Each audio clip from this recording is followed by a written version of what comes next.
All right, a couple things about the Beta 300R for 24. We have dual spark plugs. That's new now. We have a different, you won't be able to see it from there. We have a different master cylinder for the rear brake. It comes with 18-inch tire. The bike does come with Maxxis front and rear tires. I have since changed those over to Kenda. It's my first time on Kenda. I actually really like them. In the front here, I am running a Washougal 3 with the XL rim, the stock Beta hub with the stock axle pull. It comes with gaffer front rotors, or front and rear rotors with a Nissan brake. I actually really enjoy the brakes. And with the rear tire, I'm running a Millville 2 with XL rim, gaffer rear brake with a Nissan caliper. It is a little softer than what was on it before with the Maxxis. I like the Kenda. It has a little more give to it when riding on harder things as well. It's a little bit better in mud with a taller lug, especially with I ride. Moving over to the other side of the bike, with that dual composite rear sprocket, with the nice black swing arm and the kickstand. I've had no problems with the kickstand. I've had no problems with the chain sprockets. I really enjoy the foot pegs of this bike. They are a little bit better than other stock foot pegs that I've had. On my 2014 CRF 250R that my brother rides now, I've actually changed it over to KKE foot pegs because they're affordable. They have a little bit more of a bite to them compared to the stock ones, along with this CNC brake pedal. I'm running stock brake pedal and shifter on the bike. I really like them. I like how they're anodized black. I've had no problems with any of the engine. The only thing that does bother me a little bit is I am scratching this, stator cover here. Eventually I may change that over, or I may get the P3 carbon. On the way right now, along with the front tire, I am getting a P3 carbon front disc guard. And another thing about this 2024 Beta 300RR is that it came from Reedsburg, Wisconsin at Jay's Power Center, Jay's Power Sports. They were really nice to me. They did a good job. They sold me and my dad bikes. He has a 24 Beta 390RR Race Edition. They put these cool trickle chargers on the bikes. My dad actually liked it so much he put one on his 2016 Husky 350. All right, let's talk a little bit more about my setup specifically. The bike's pretty stock. I actually like it that way. Most of my bikes in the past have been pretty stock. With the front, I run obviously KYB suspension, and the rear, it works really well. I only have around 10 hours on the bike, but there seems to be no break-in time with the KYB front and rear shock. The front forks are exactly how they come from Beta. The rear shock, I have a different Race Tech spring in there. It is sprung for my weight. I believe it's a 5.3. I could be wrong on that. I don't have the spec sheet out in front of me. I have the suspension set up to be a little lower in the rear. I like about 107 mil to 110 compared to 104, what seems to be average for, say, motocross riders, as I ride more hare scramble, enduro, GNCC things.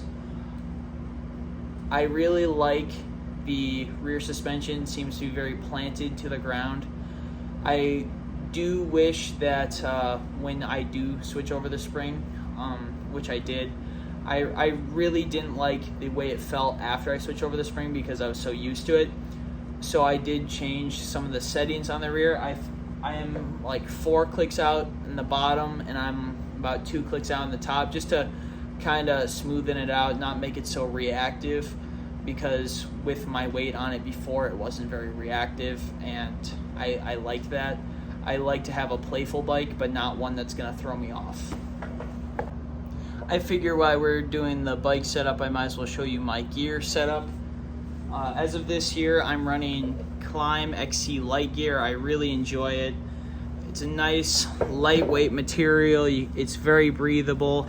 It's very, very sturdy, very strong. I don't have any issues with it. These pants are very nice. These are also Climb XC Light pants. They come with a zipper on the side. It's actually very deep. You can fit your phone in there. You could fit your keys, your wallet when you go riding. The pants are a little bit better than the traditional ratchet style pants. They have a button and a zipper that's right there, but then they have these straps. In the past, I think Fly has done that, which I've ridden with Fly gear as well, which I really like their stuff too. Let's start with these. I got these Scott goggles around a year ago. These are my favorite goggles that I've ever had. They are purple tinted inside. They are the retro style, which I really enjoy. Very wide lens, and the nose piece isn't very pushing into my nose, and I really like that. So I like those so much that with the race season here, and with me doing a sand race in Derrick Hughes, Wisconsin later this year in September, I went out and got these Scott Prospect goggles with the WFS system with the roll-offs. It comes with 2 cartridges. I really like these. The roll-off system was very easy to put on, and it is very easy to use. As most people know, it's just pull that little knob right there and it clears the vision. It's very nice and very easy to use. The last thing is I have a Shift helmet. It's a few years old now, but I really like this helmet. Eventually I'd like to probably switch to the Climb F3 Carbon Pro or a Bell helmet, as I've had Bell helmets in the past. They're good. I just really like the Climb, the way it looks. It's very nice. It is very light as well. But this helmet is a few years old. It's a Shift helmet. It's a large helmet. Has nice room. These inner pads come out very easily.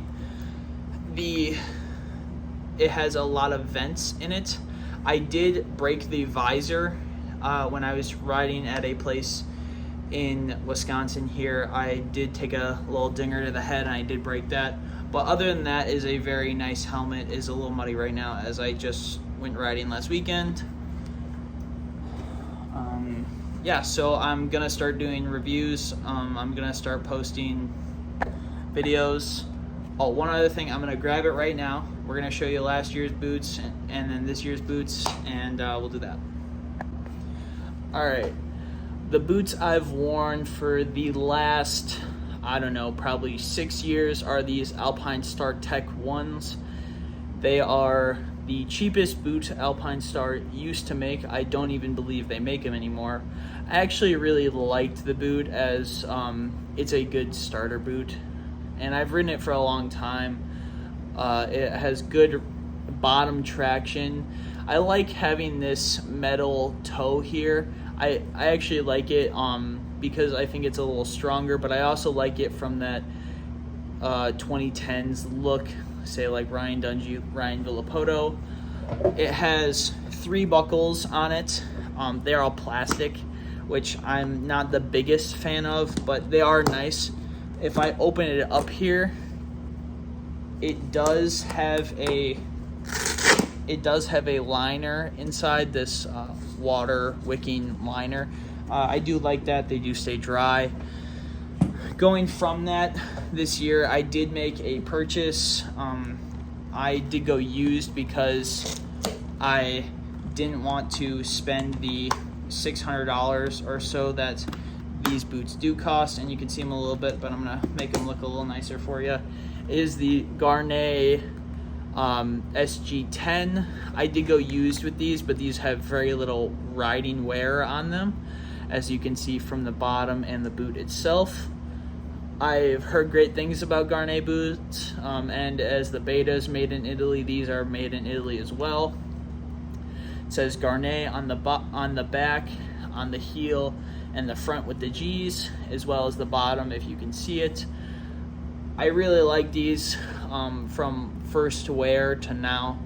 They have a lot of high quality materials, such as these metal clips and this metal toe cap, along with this plastic toe cap is a little bit more strong than my previous boot. These boots also have a lot of grip on the medial side, and I really like that for gripping my bike. As you can see probably right here, I do grip the bike quite hard with my legs, just trying to learn from guys like Chase Sexton and Jet. I do grip them quite hard, so I need something with a little bit more grip of the boot. Inside the boot, there is a little pull strap, and you can't see it in there, but they are a little tighter on the inside, but that's because they have a little bit more foam and protection in there. I really do enjoy that. They do feel very form-fitting to my feet, which I am size 11, and I'm size 11 and a half, but in motocross boots I am wearing size 11 just to give myself a little bit of a tighter feel, and that's what I like. Another thing with these boots is they have a lot of flex, which I really enjoy. Something when I'm standing on the foot peg, I want to, like I said, I want to be able to grip the bike, but I also want to be able to move my ankle up and down, and these boots give me that opportunity. Alright, hey guys, thank you for watching. I'm gonna start posting videos about my Beta, about riding, maybe some workouts for enduro, workouts for hare scramble, that type of thing. Just let me know on what people want. Thank you, bye.